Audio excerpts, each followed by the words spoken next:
at the start with my editing, I wasn't that like on it like that. Like I wasn't too annoyed by it or like on top of it all, or it needs to be like this. But now I am. I've kind of shot myself in the foot a little bit because I feel like I've started editing too much so that I can't back away. Yeah. And now I feel like I can't just cut it down to a basic cut now because people will be like, oh, yo, this is boring. I'm like, oh, no. So, yeah, you spoiled us, the viewers, by having such a... I made a mistake, Eric. I made a mistake. 3, 2, 1.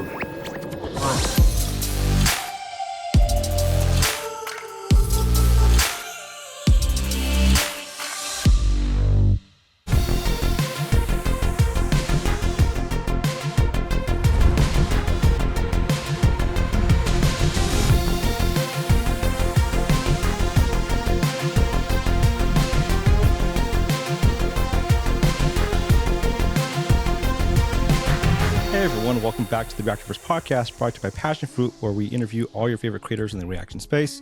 I'm joined today by a very talented and hilarious voice in the space that I recently found. You can find him on his own channel, as well as the Horror Hour. It is Alex, aka Puggapillar. Thank you so much for being here, man. God, I have not heard my actual name used in a while. Thank you, Eric. Thanks, man. How are you? Good. Yeah, I appreciate you hopping on. I know it's morning for you, evening for me. We're making it work in the time difference here. Time zones, my friend. Time zones, yeah. I'm going to turn this show into interviewing you. I'll take that, yeah. I'm going to flip it. Change. All right. No, I appreciate you coming on. Like I said, I've recently found you because a few weeks ago I did an interview with Nick from Nick Says Boo, his channel.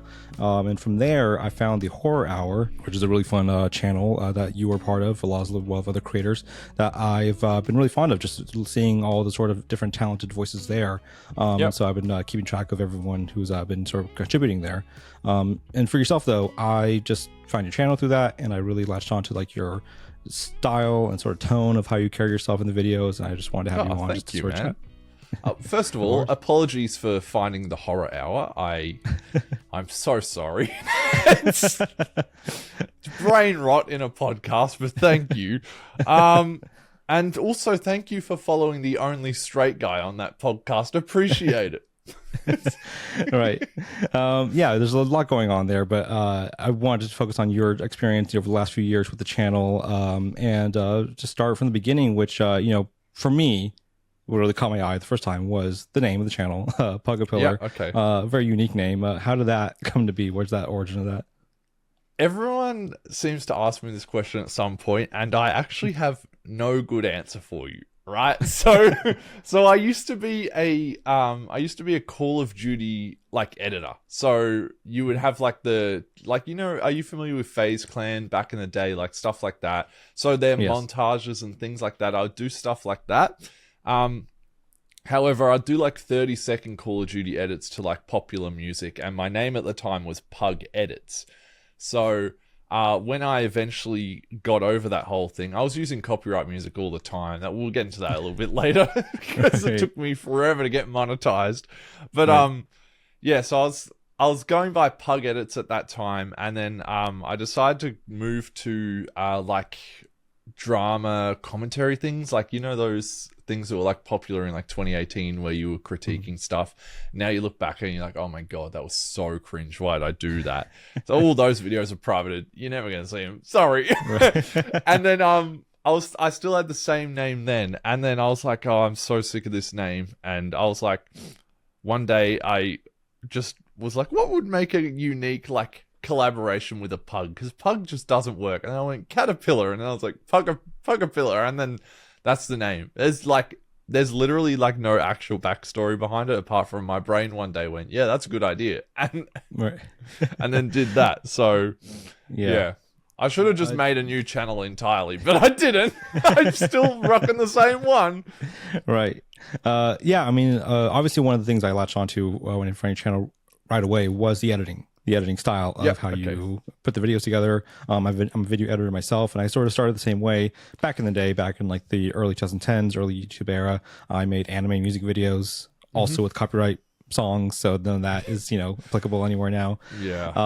But I cut my teeth on it that way. So it seems very similar to you, because when you started out for the sort of current state of the channel as it was. You started out with reviews. So what they weren't really the sort of typical reaction videos that you have now. They were more like review type videos. But you still put a lot of like skits in them as well. Skits and like sort of pizzazz on it. And there was some technical expertise going on, even if it was sort of like just green screen stuff and everything like that. Was your editing skills at that time, was that solely from your era of like Call of Duty editing, or did you go to school for that or anything? Well, all my editing stuff is pretty much self-taught because like I first started learning about editing when I was like 13, and I was like, oh, this is so fun. And then from there I used to actually edit all my videos in After Effects. So I never used Premiere. I was only After Effects, and the render times were insane. And I was like, I need to learn how to use Premiere Pro. And then I've just self-taught myself Premiere Pro from there. I still to this day make my thumbnails in After Effects. I might be the only person that ever does that, but I make them in After Effects. And I grew to love the program, and then self-taught from there. I'm glad you're saying that we're very similar in that nature, because it makes me feel more comfortable talking about editing and stuff, because like, you know, my dad will bring it up. I'll be like, Dad, you don't even understand. He just calls it IT shit. And I'm like, yeah, that's not what it is, but thanks. But I'm glad we're similar on that sense. We've also got the same amount of hair on our heads, so that's also a thing we relate to. But when did you start editing then?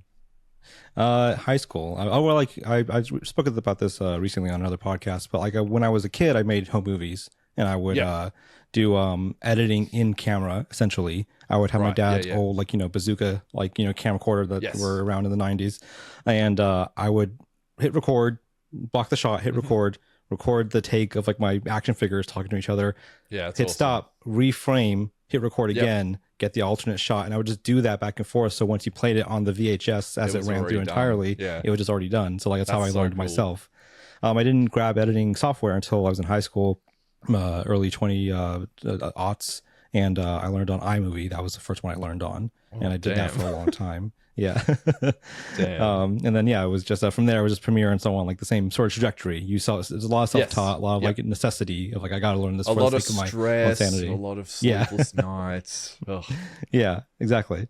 For yourself though, once you started getting into the space and doing those videos, the spacing of those first handful you did, the reviews, were a few months apart. Was it just that level of technical inserts that you had to do to get those out, or was it something more sort of like spacing those out for you? It was more so spacing them out for me at the time. I didn't understand a lot of it then. That now I'm able to pump stuff out pretty quickly because I know my way around the program and everything. But it was a lot of learning before I could not do one a week at that time. There's no way. No way. And then you wouldn't start doing the current reactions till about mid 2021. So that was I know every reaction channel says it on this channel, but that was peak world pandemic, wasn't it? That's when a lot of people decided to start their channels. So it's nothing new that the listeners here haven't heard before, but that's when I started to do it, because I was like, I can't really go outside or anything. I'd been watching a couple of other bigger channels at the time, and I was like, I'll give this a shot. And my first video was literally on a show called MODOK, and it was it was so bad. The videos were so bad. They're unlisted now, I'm pretty sure. So the first reactions on my channel, I'm pretty sure, are the Conjuring movies. God, those were good movies. Damn. Were you familiar with the reaction space? You said you were following some other channels, but you're familiar with the sort of like ins and outs of like the practices and like the sort of obstacles that go into like jumping into that field of work? Sort of. So I used to watch a lot of Dylan Is in Trouble, and that's what kind of inspired me to go into movie reacting stuff. And because I'd already sort of technically been working in editing and stuff, I was like, I'm pretty sure I could do this. However, I didn't know about like all the different audio layering and everything else that goes into a movie reaction and having to cut that up. And I was like, I'll give this a shot. So I was dealing with copyright claims for months because I was leaving too many clips in, and I was doing this wrong and this wrong. But I've I eventually learned, self-taught, obviously. And such, I feel like I wish more people in the reaction space would tell people how they did it. Like, I wish there was like videos out there that were like, this is how you can be a movie reactor or whatever, because it is very difficult to understand. Like, it's very tough to understand. So I wish there was more resources out there for that, but there's not.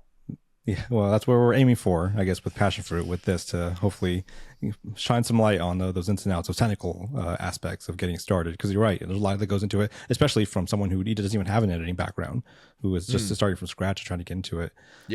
Speaking of which, though, like, you said The Conjuring were the first films that you react to for the channel, the movies that got on there. But you had an uphill battle getting those out because of the copyright issue. That's, a big part of the reaction experience. Warner Brothers. What was that whole process like, I guess, like getting started? Was it discouraging at all, like jumping into those and that being your first go at it? Well, at the time, it wasn't as discouraging because I wasn't monetized or anything. So I wasn't like this is, I have a couple of different editing jobs and then my channel at the moment. So editing is my job currently. I edit for You Mean the Movies, I edit for the Horror Hour, and I edit for Bridge Co. Yeah, I do a lot of editing. So I'm tired, man. I'm tired, dude. And yeah, so at the time when I was doing Conjuring and stuff like that and they were getting claimed, it was annoying, but it wasn't discouraging because I was like, oh, that just gives me room to improve. Like, what can I do next? And then I eventually learned about like a 6-second rule and things like that. And then, integrating my camera just watching over the top of footage, so it's not just showing the movie entirely. I've been lucky enough that 95% of my copyright claims that I've disputed and fought, I've won. There's one that I haven't, and it's the most popular video on my channel, and I hate the fact that it is still claimed. It's being claimed by a company that doesn't even exist, and I'm like, how? I was going to swear, but I don't know if I can swear on this. You can swear. Yeah, that's okay. How the fuck do they have rights to that? But it was the Suicide Squad, and that movie was so good. And some dude claimed the music part of it where the rats are all there, and he wasn't the musician. And then I fought it, and he went, nah, I own that. And then 200,000 views, baby, and 31 cents made. Let's go. It's always a pain when that's the case. I've definitely heard some horror stories of people having to fight those ghost shell entities, like they're claiming those things. Horrible. But after you were able to get those first videos up and get it going, did that then sort of set any sort of standard for you moving forward, getting into the other videos, like in terms of like the way you edit and like how you approach like the videos that you choose to put up? That's a good question. Honestly, at the start, I was like, with my editing, I wasn't that like on it like that. Like, I wasn't too annoyed by it or like on top of it all, or it needs to be like this. But now I am, and now I think I've kind of shot myself in the foot a little bit because I feel like I've started editing too much so that I can't back away. You know what I mean? Like, I do too many zooms. I do too many, like, I'll have myself hiding behind the cupboard or down the hallway peeking in, like little edits like that during horror movie stuff. And now I feel like I can't just cut it down to a basic cut now because people will be like, oh, yo, this is boring. I'm like, oh, no! So I've kind of shot myself in the foot a little bit, but I wish I could dial it back a little bit, but it would be difficult to do because my audience is so used to just over the top shit half the time. You spoiled us, the viewers, by having such a... I made a mistake, Eric. I made a mistake. I know what that feels like. Having to sort of set the bar high and then like realize like I'm going to keep this up for the indefinite future. It's getting difficult, man. I'm struggling. I asked Nick a similar question about his editing style because he also puts a lot of effort into that. And the approach of like how you conceptualize those inserts. Do you have a process of when you're recording, anticipating, what's going to go in, or is it something you kind of like reflect upon after the fact? So figure out later. So I don't know what videos of mine you've watched, but one of the recent ones I did like a insert like that in was The Strangers. and I hid myself outside my window whilst I was talking to the camera, and I think I freaked 50% of the audience out by doing that because just a random dude walked up to the window. But that was something I thought of before I started recording. Ones where I'm like walking through the hall, or I'm like putting a hand out behind the door or something. It's like halfway through the recording, I'll be like, you know what? I'm just going to go do this. So I'll pause the movie. I'll like awkwardly walk down the hall, like put on a jigsaw mask or something, peek around, stand there for 5 seconds, and then like come back. But what I'll do is I'll like I'll make sure my chair is lined up so I have a clean plate. And then I can mask around the chair and everything like that. But it's always like, mostly it's in the moment. I'll be like, you know what? I'm going to try and creep some people out. So I'll just like run down the hall or something and then just hide. Yeah. So it's, sometimes I think about it before I record. Sometimes I don't. Half the time though, well, actually all the time, at the end of my videos, I'll either do I'll do a different way to end the video every week. So that's always done on the fly. Like I have nothing in my brain. I'll just like do something random, or I'll say some wacky advice to someone, or like just to end the video a little differently, so it's not the same stock standard. Hey guys, if you like the video, subscribe. Blah blah blah blah blah. Yeah. Now, even though the name of the channel and the description of the channel isn't necessarily horror themed, you gravitated towards horror as like one of the cornerstones of like the channel's sort of brand image. And what is your history with the horror genre, and how did you sort of decide on that being one of the directions you took the channel for? Well, the reason I decided on that being one of the cruxes was it makes me money now. And it does well. But I've found out through doing the stuff I do at the moment that my niche is comedies, horror, and action. They're the three ones that do well on my channel that people like to watch me watch. In terms of horror growing up, I was a pussy.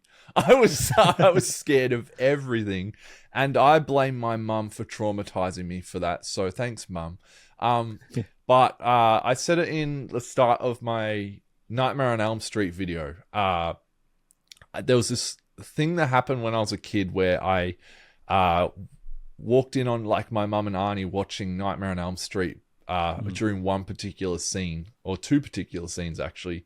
There was the arms like stretched out down the alleyway, and then there was also the bit where Johnny Depp gets like pulled through the bed, and so I like that was like literally the start of the movie and then like the end of the movie. So obviously now thinking back, I went out like probably to get a snack, and I was like, okay, and then I saw that scene. I remember crying and running to my room, staying in there, and then obviously I'd gone back out thinking the movie was done. It was not done. It was still going. And I think I was like 10 or something.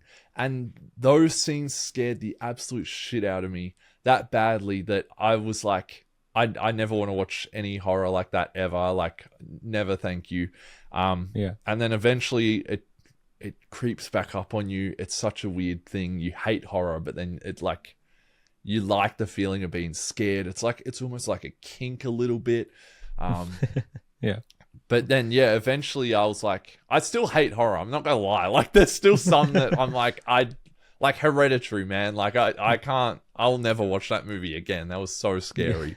But I think it stemmed from being scared so much as a little kid, because I was a very scared little kid. Like, going to bed at night, I would ask my mum, it's such a specific question too. I'd be like, how long until you go to bed? So then I could try and beat her to sleep before she went to bed. Yeah. So, and like getting older now, I've realized half the time she'd just lie. So then I'd go to sleep. It's a good way to self-police yourself. For your mom. Yeah, legit. I would be like, oh, how long do you go to sleep, mum? And she'd be like, oh, like 40 minutes. And I'll be like, all right. Like, try to force myself to go to sleep. Like, I can do it. And then, I'd wake up in the morning and be like, oh my God, I fell asleep. I was a very scared little kid. But then, it turned me into a very scared adult, didn't it? And now I watch horror as well. Yeah. And alongside that, though, early on in the channel's history is that you were watching horror films along with like the sort of early era MCU shows and films that you were catching up on. Because that was like sort of the beginning of the streaming wars with Disney Plus putting out their original content and HBO Max putting movies on streaming right away. Do you remember that early sort of hustle of like balancing the movies with the TV shows and trying to get the channel up and running that way? Yep. It was very stressful. So I would, when that sort of stuff was starting out, I would try, especially with Loki. So in Australian time, it would come out at 5 p.m. I would then record it at 5 p.m. and edit until almost midnight to get it out first. They still tanked, man. I spent like 6 hours editing it down and like they did horribly. And I was like, okay. And then I did that for the whole season. And I used to be a very big pusher of it needs to be done like as soon as it comes out. So then it's like relevant.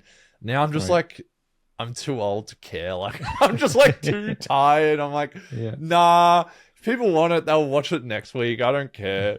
Yeah. That's the kind of mindset I'm in now. But at the start, it was very much like, if something releases, I need to get on it. But now it's just like, I've fallen behind too far.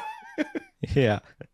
Well, I mean, there's obviously good reasons, I think, to be tired in that way, because over the past, a few years or a year after you started a family. You had your baby, you got married. And the unique thing I found about that was that you didn't just get married and have a baby and still were operating the channel. You debuted Sausage Party the day after you got married, and then debuted Matilda the day after your daughter's birth to coincide with those things. I mean, I appreciate when people are able to sort of balance their work with their life and like what they got to do for their own responsibilities. But I've never seen a channel theme their content around their life milestones. Dude, I guess the fact that Sausage Party came out for that reason just makes me so happy. Yeah. And then the Matilda one's adorable, but Sausage Party is just hilarious. It's like the reason why I made that one so funny. But yeah, I do aim to like tie things in like that. So what was that like though? I guess like planning that out. I guess it was sort of on the whim. So for April Fools of this year, which I missed entirely, I was literally gonna watch Skinamarink, which is like. I'm pretty sure I haven't seen it, but found footage, like it's just like static shots in a house. I was literally just going to like start the video and be like, oh, all right, guys, going to go grab a drink and then not come back for an hour and a half. And then it would just be, my chair, static room shot, watching a static like shot of a movie. I thought it was the funniest thing. I might do it next year. I don't know. And I did the same thing for Batman 89 where, I kind of forgot that I recorded it and then I moved into this new house. So I was like, how the fuck am I going to integrate it back into this old place I used to live? So I like did like an intro skit where I was like the Flash and with all the Ezra Miller controversy, I was like, oh my God, someone screwed up. I need to reset timer. I just like flash bolted down the hall. The world spun backwards and then I was back in my old house and I was like, I made it work somehow. But yeah, I love adding a layer onto a reaction that is meaningful. So for the Sausage Party one, like so funny that Seed of Chucky, I did the same thing as well. At the start, Seed of Chucky. But then, the Matilda one was, I actually released Matilda the day she was born. So it was already edited and recorded and I just waited and then, released it. Yeah. I guess once you pass that, transitioning your life, having a family now, what kind of changes did you make to your schedule to sort of, work on that work-life balance? Schedule? What do you mean? What's a schedule, dude? What are you talking about? Can you define the word schedule? Please put it in a sentence. Yeah. The schedule you'll have to do to make sure you're not recording yourself when you should be watching your kid or, like going to talk to your wife or something. Talking to my wife? What do you mean? Describe that. Please put it in a sentence. So I do a lot of my work and recording during the day because I can't really record at night because Matilda's room's literally behind those framed prints. So I can't be like, oh, fuck! Like really loud or anything because I'll wake her up, even though she's a really deep sleeper. But like I think I'm in the tough toddler stage where they just want to keep interrupting. Like they're just like, hi, and just keep coming back in. But I know Bridgeco, another reactor you should get on this channel, is they have a little girl that's 5 years old, and the little girl halftime just leaves them alone to edit and everything, which is like the dream. but I'm at like the 1.5, almost 2 stage, so I'm like, right. I'm not getting a second once they get home. But luckily, she goes to a daycare during the day. My wife works full time, and I get the day to either record. So I'll either like plan a day out to record, or I'll plan a day out to edit. And then I'll get up and I won't do those things. And it'll become another day, and I'll be like, okay, it can wait. And somehow I'm still going, so I don't know. I don't have a schedule, man. I got no advice for anyone that wants a schedule. If you want a schedule, don't have a child. That's my advice. Yeah, it's refreshing to hear that as well as all the other insight that we've had from people with families. Yeah, exactly. That certainly makes me feel better, I guess, in the sense of I love my family, but it's a tough editing gig. I can imagine. Yeah.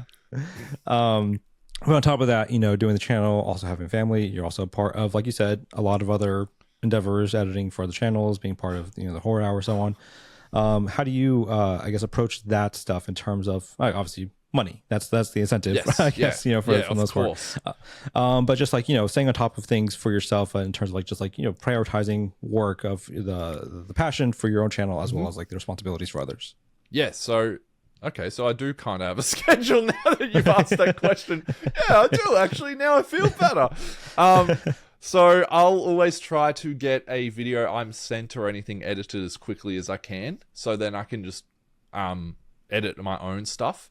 So You Mean the Movies will send me a video. I'll try to get it done. Like they'll send it to me on like a Monday or something. I'll try to get it done the Tuesday, and they'll normally take me like 6 hours or something sometimes. The horror hour, I try to edit the same day, which is always recorded on a Sunday. So then, because that's just, I mean, they're sort of easy edits. The horror hour ones are. And then Bridgeco ones I just do normally at night when I've like got no distractions or anything. Right. So I haven't got set days, but I try to get them done as early in the week as possible, because the last thing I want to do is work for other people on the weekend. Right, yeah. I really don't want to. I don't even want to work for myself on the weekend. Like, please leave me alone. Like, like, come on. Yeah. Being part of the horror hour, that's as I mentioned, that's how I found you and some of the other people now through my interview with Nick. For the audience and for myself, I guess, could you explain what the horror hour is and how did you come to be a part of it? Yes. So first of all, I have a question for you. Who is your favorite horror hour host? It's okay. You mentioned the you have to answer it, or I leave. It has to happen. I'll leave. Well, truthfully, the first people I found were Nick and David, and I latched onto David's persona very early on, just because I thought he was very hilarious from Nick's videos I saw. And then seeing them on the horror hour over there was like a real treat. Yeah. Okay, so my name didn't get mentioned. So I thought you meant besides you. We're gonna have some beef now. If I'm guessing one of your goals is to get David on the show at some point.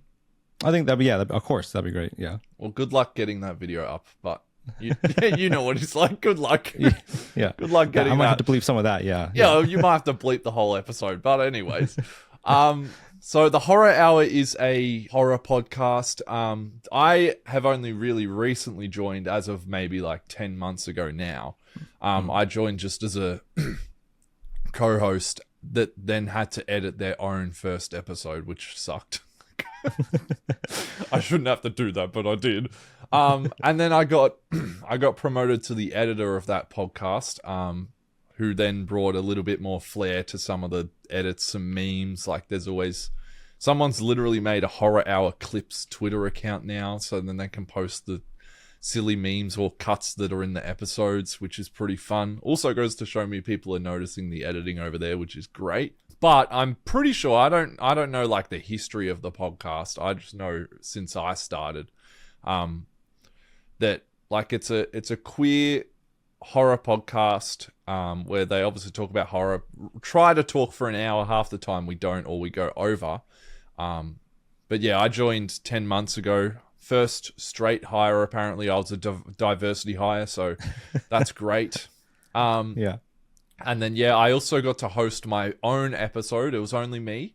I renamed the whole show to the Pugger Hour. And I just took over. I talked about bird baths and bird feeders, and I played Minecraft, and apparently everyone watched it still and liked it. And it wasn't even about horror or anything. They just showed up for me, and I was like, oh, thanks, guys. Yeah. I like talking about bird baths and stuff. Yeah. Being a part of that team, though, has it helped you at all creatively, just being sort of in a collaborative space with like other people who are your peers and 100% sort of obstacles? Yeah, 100% for sure. So I've got a really strong connection with the guys now.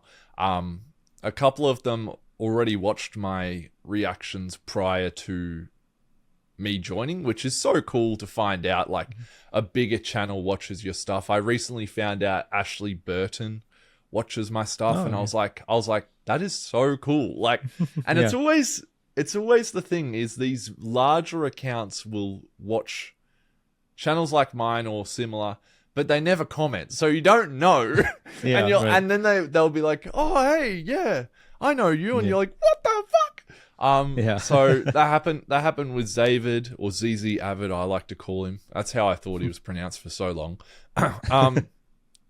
Late to the party, I've just recently spoken to them, and they apparently watch my stuff, which is news to me. They're a good example. They're very good friends of mine, and like they're a good example of we watch a bunch of reaction videos, but we never have time to comment. We just kind of blow through them and move on. Yeah, exactly. That is the case, though. It is the case because it takes 5 seconds to leave a comment, but where's that 5 seconds? Like, and what for me, it's like, what sort of witty comment do I leave? I can't leave a normal comment. What can I say that would be funny? Yeah, exactly. But yeah, I've made some great friendships from being on that show. We have a little like reaction group that we have on Discord, like J Meets World, a bunch of others, Bridgeco. Chance's House of Horror. I'm just giving some free promo so I get brownie points. Yeah, of course. But yeah, that's all from joining the Horror Hour, because we did like Horror Hour gaming streams and stuff like that. And then more people and guests, like obviously being on the Horror Hour, we get guests on. And then that's just friendships have stemmed from there. Rivalries have stemmed from there. All that sort of stuff. I love to see it. I working in this space, I love seeing the collaborative nature of things like that. People coming together for that sort of shared interest, and also shared, camaraderie of like having to go through this stuff, because everyone faces a lot of the same challenges, and so being able to help each other is very important. And it's all fun to complain at the same time about a video doing poorly. So exactly. Yeah, it's like at once, like 4 of us will be like, fuck man, our video today didn't do well, and then we'll send screenshots of ours, and we're like, don't worry man, mine too. It's like, cool, we can be sad for a couple hours today as well. Great. Yeah. Having that, again, not being on an island about those things is very helpful, I find. Yes, of course, absolutely.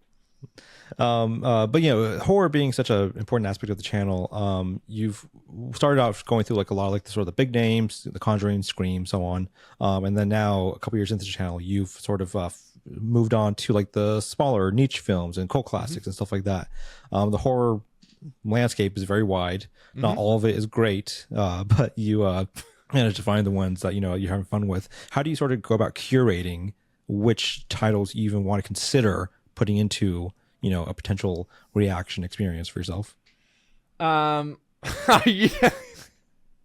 used to like plan out what I was going to watch. I don't do it anymore. I'm just going to be honest. Like, I'll see a movie that's like coming out to streaming. I'll be like, oh, cool. Yeah, I'm going to get on that.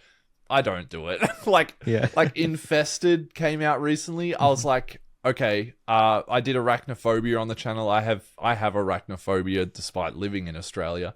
And I was like, okay, I'm definitely going to do Infested because it looks like arachnophobia times 10. It came out last week. I haven't done it. It's like, but I've got like a whole list of things. The problem is I do franchises, and then all the comments like, you need to do the second one, you need to do this one. And then I get stuck in that world of you have to do the sequels before you can start another franchise. But now I've just got to the point where I'll just start another franchise. Like I just started Alien, and people are like, you need to do Aliens. I'm like, I haven't done Nightmare on Elm Street 2, I haven't done Friday the 13th 2, I haven't done Poltergeist 2. Like the list just goes on, man. Yeah. You get to it eventually. I remember when you started the Halloween reaction, you were like, oh man, like I don't know what kind of maze legit. You're going to navigate there. Yeah. Legit. Like Friday the 13th, I did calculate that like doing even one of those movies a month, it would take me a full year to do. Like, it's crazy. It's insane. Yeah. Those long haul reactions. I think I'm familiar with those from people who do a lot of TV reactions and get into things like Supernatural, like Buffy the Vampire Slayer and so on. And like those take years for them to finish as well, doing one a week. It's brutal. It's like, this was a fun movie. Oh wait, there's 8 others. Fuck. Yeah. And they're all in different timelines or like retcons and so on. Yeah. But you're supplementing those with also other films and other genres. Like you said, you're finding that comedies and action work for you. I guess, how do you go about finding those as well, in terms of like, staying true to the core, element for the audience of horror, but also finding new things to react to? Well, the one thing I do not want to happen with my channel is getting stuck in a genre niche. I don't want to get stuck in like the horror niche. It's one of the things I don't want to get stuck in, because horror at times can be so draining, whether they're good movies or just shit movies. Or you just get overexposed to it that much that you're like, I'm not interested. So I really wanted to have a channel that consisted of different genres. So then, a year down the line or whatever, I'm not stuck to just being that horror channel, because it gets tiring. And then, with like, if you have a comedy or an action or something like that, you can switch it up and it can be a bit more fun. You can have a break. One of my good friends, the Horror Bandwagon, literally has this problem in their name, the Horror Bandwagon. So they're stuck to just doing horror, and they can't change the name to the Bandwagon. Like it doesn't work as well, But that was the one thing I always wanted to avoid getting into reactions, was getting stuck in a genre niche. So that's why I like try to balance out so many, like I'll do horror and then I'll do comedy, or at the moment I'm doing Breaking Bad and then a mix with horror. So if people stumble across those videos, they're like, okay, this isn't just a horror channel. They might one day react to my favorite comedy, or I did rom-coms in February, which is so not my style, but people loved it. So but if I was stuck in a horror niche, I couldn't go, hey guys, today we're going to watch Love Actually. Like, let's go. Like, no one will care. And being aware of, like you said, like being in those corners and being aware of like, the possibilities to branch out and like, spread your legs a little bit. Breaking Bad being one of the shows that you have right now, you've been vocal about how Breaking Bad is outside that niche, and it's not quite clicking. And I always appreciate when creators are able to sort of vocalize that stuff, because it's important. It's important to be transparent with everyone about like how it's going. I think people need to understand that a poor performing video is not just like, it didn't get views and it's like, it sucks. It's like those things can be detrimental to the health. For sure. And how do you approach that? How do you approach like sort of making those hard decisions and reflecting on those things, and also being transparent with the audience? A lot of crying off camera. A lot of punching holes in wall and then fixing the drywall. Yeah. A lot of depression. No. So, with Breaking Bad at the moment, it's gut-wrenching because, and it speaks volumes to this show, by the way, because the show is so fucking good. Like, it's literally, it's addicting. Like, it's actually like crack itself. But the videos are doing so poorly. So it's like this weird juxtaposition of, do I stop them or do I not? I don't want to stop them because the show is so good, and I want to play it out and see what happens. But then, you're absolutely right. If you're putting out videos every week that aren't doing well, and it's a 9 out of 10, which I've had to explain this to people before. If a video performs 10 out of 10, does not mean, it's a 10 out of 10, it's doing great. It means it's the worst performing video you've put out of the last 10 videos you've put out, which is always what happens with Breaking Bad, which is a shame. That's why I'm going to talk to Eric about editing those after the show. so then I don't have to do it, guys. But yeah, what my way of thinking about this is I try now to balance the flopping video, which is Breaking Bad, with something on the weekend that's hopefully going to do well, that has some interest, that might be a new release if I can possibly get to it. Or if there's something I've recorded in my backlog that's going to be interesting, I'll put that out. Just something that it balances it so the algorithm doesn't go, oh, people aren't interested in this. No one cares. Let's just not promote this channel, which is what happens. And I feel like a lot of people don't understand that that's what can happen with the channel if you're putting out videos that just don't continuously do well. YouTube will just decide, okay, let's promote something else instead of this one. So, yeah. I need to ask you a question too while I'm at it. Sure.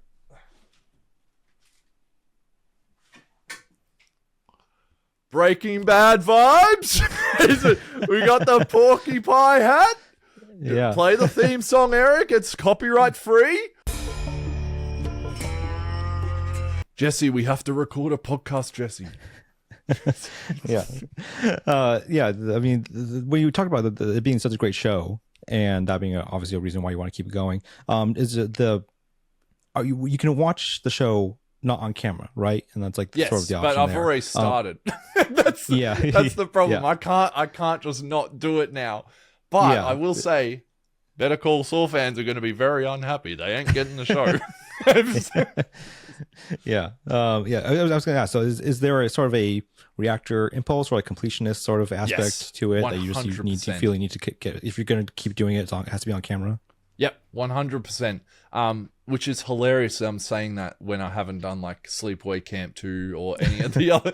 I'm like, a completionist, absolutely. But I haven't completed half the franchises I've started. But for a show, I feel like it's a little different because they go on for so long, and you can't just... If someone finds my season 1 Breaking Bad videos in 6 months' time, and then they get to season 2 and I stopped at episode 10, they're going to be like, oh man, what the hell? So I think it's one of those like slow trickle effects where over time it might pick up, but currently it's just, oh, hi Milo. Podcast guest. Also like the second star of the channel. Literally the favorite of the channel. Anyway, now he distracted me. I forgot the question. I saw a cat and I went, Breaking Bad. Yeah. Well, that kind of ties into like some of our wrap up questions here. Obviously dealing with those copyright issues and like also the underperforming videos. What has been the most consistent obstacle for you in your time with the channel? Well, since watching a couple of the podcast episodes here, I'm not going to say copyright because we all know that was going to be the answer, because it absolutely is. But let's change up the answer a little bit, guys. All right, let's go with finding the motivation to edit. How's that one? That's a great one. That's a good one.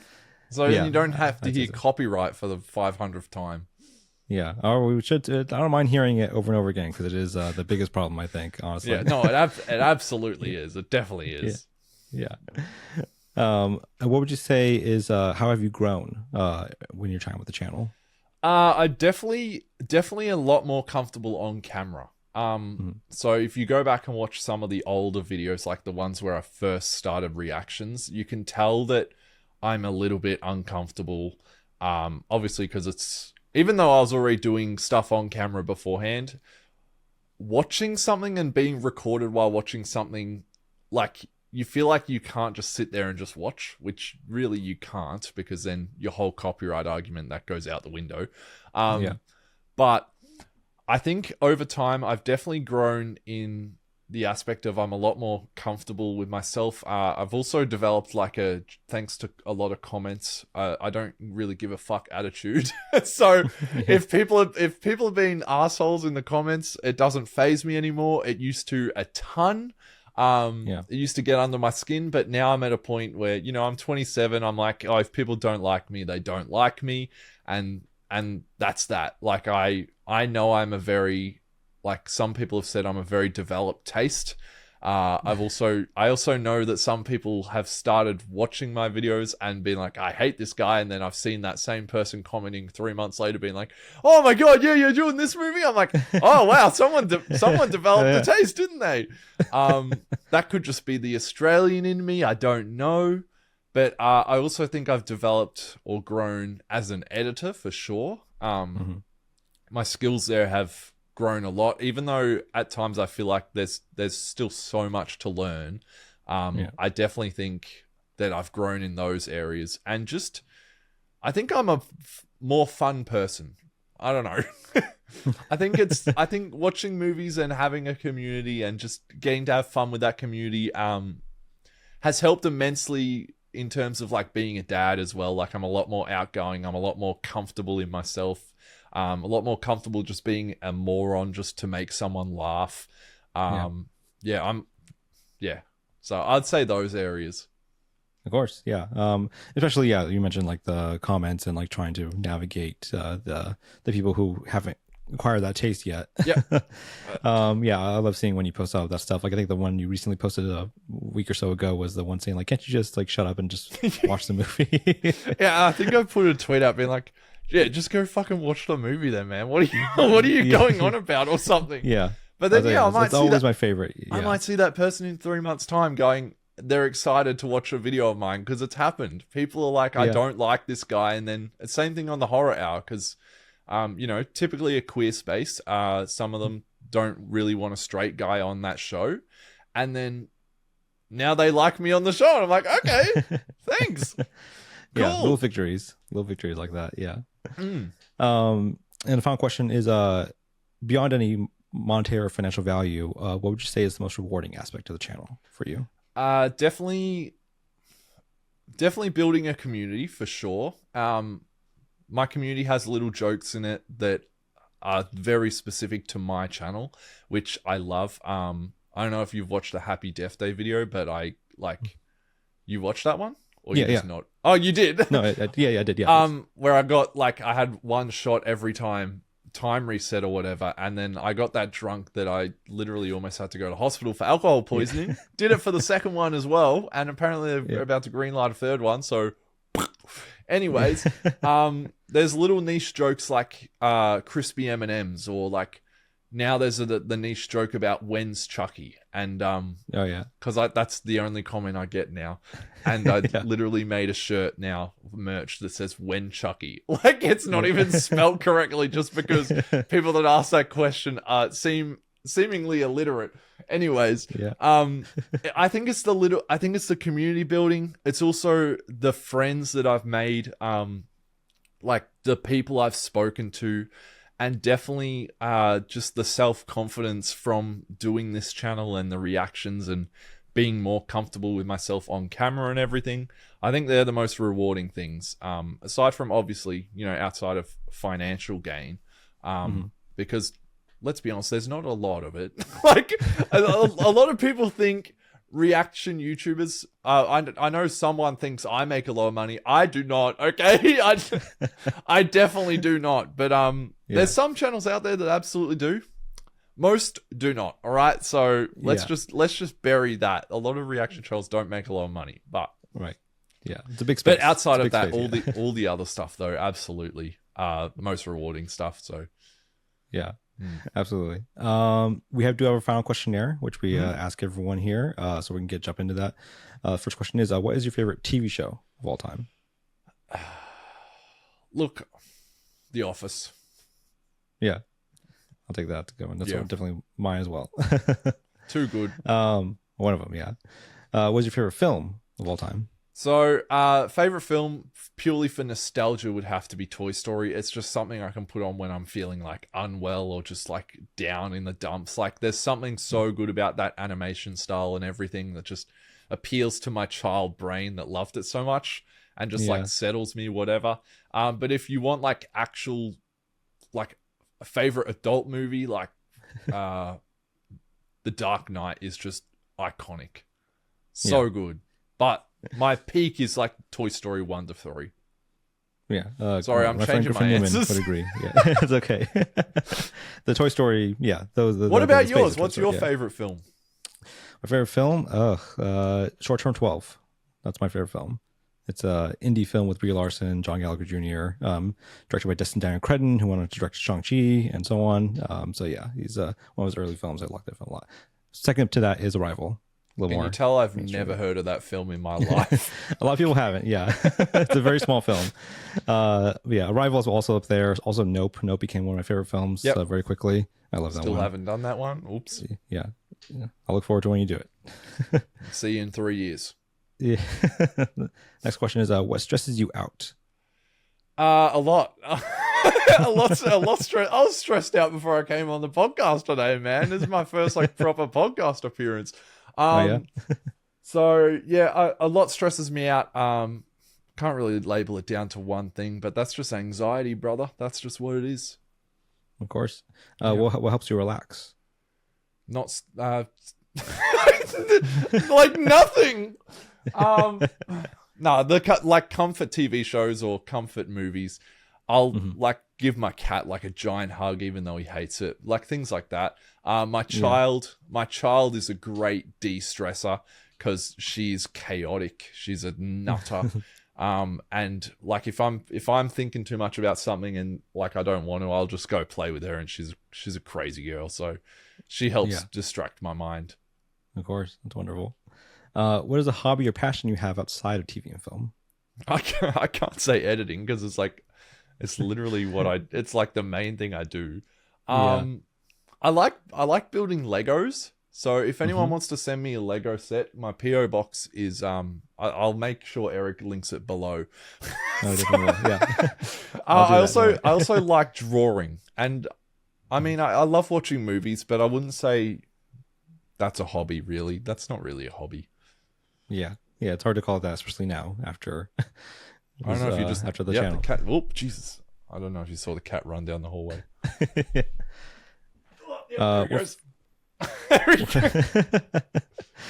What fictional character do you relate to or just care deeply about?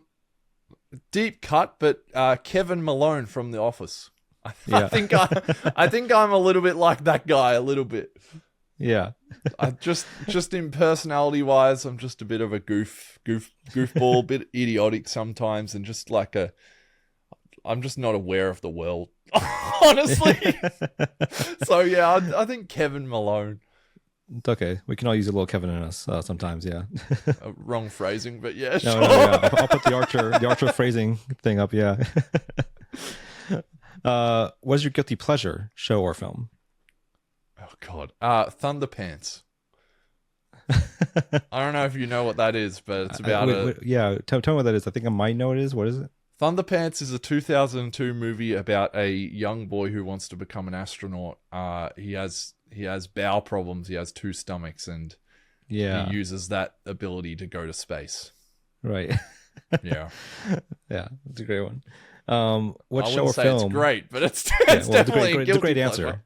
It's a great answer. That's what I'm saying. Yeah. What show or film gave you your favorite reaction experience with the channel?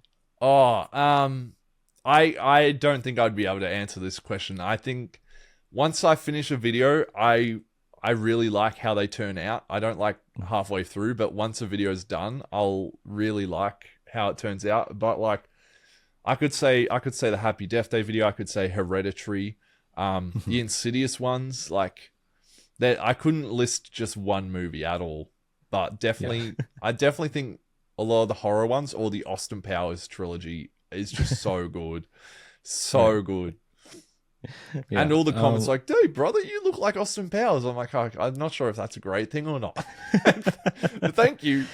Yeah, they're trying to be complimentary. Yeah. Yeah. What show or film do you wish you could erase from your memory and react to on camera for the first time? Okay. So Scream. I mean, Scream is just so, like, if you've watched it, you've kind of ruined that experience. You know what I mean? Yeah. If I was to erase a movie from my memory in general, Morbius, because that was dog shit. Yeah. But yeah, I think either Scream, like the whole franchise, if I could, or Malignant. Malignant was so good. Yeah. So Malignant's anything great. with like a reveal, I feel like anything with a big reveal, even like Infinity War and Endgame. I wish I could go back to the time where I went to the midnight screening for those and just lived in that moment, in that audience, because that was ecstatic. I wish I could relive that moment for sure. Same thing with No Way Home. I wish I could live those moments again. Yeah. I remember being there. That was great. That's something we won't get back. I it was literally the first. I went to the midnight screening, the first screening possible, and the energy was just unmatched. And it was so good. Like, it wasn't an annoying crowd or anything. It was just such an excited crowd. And I wish I could do that again. Yeah, same here. I love those moments. The final question is, what advice would you give to your past self if you can go back in time when you first started the channel? Don't start a channel. get a different job. Don't do it, man. No, I would say take your time, be patient, and not everything needs to be done on time. And yeah, just take your time, relax, and don't stress yourself out, because at the end you're going to put it out anyway. And even if you put it out on time, it still might not do well and everything like that. So just take your time, make it the best thing you possibly can, and as long as you're happy with it, that's all that matters. Yeah. Also, maybe ramp up slower into the complexity of the edits. That's better advice than what I just said. Take Eric's advice. I like that more. Yeah. Don't make it complex there. Yeah. Or they just take your time doing it. Yeah. Yeah. Just don't do what I did. Yeah, Alex, thank you so much for coming on. I really appreciate you being here. It's been so fun just to, again, watch your videos and edit and get to hear your insight onto the whole process. I have a question for you. What was the first video that you watched of mine, actually? Signs. Signs, okay. Yeah, wow. I really like that movie. I'm always curious how people sort of ingest it, so I was really happy to see that. I saw you have Wind River on there. I'm going to check that out next, yeah. So your first experience on my channel was me saying Galians. And you're like, wow, Galians, wow, what the hell? Yeah. I heard that and I was like, let me see where this guy's going. I let him cook. That's so funny. Yeah. That was a great time. Should I end this by trying to land the hat on the skeleton head? Oh, please. All right. So what's the bet? $20 if I make it? Yes. Okay. So it went on there. I'm just going to have to edit it in on post. Yeah. Thank you so much for being here. Where can we find you online, YouTube, social media, otherwise? So, I mean, if you've made it this far in the video and you haven't looked at the title, thumbnail, or anything like that, you just go onto YouTube and search Puggapillar. Or you can find me on the local street corner. I'm desperate. Where can people find your show?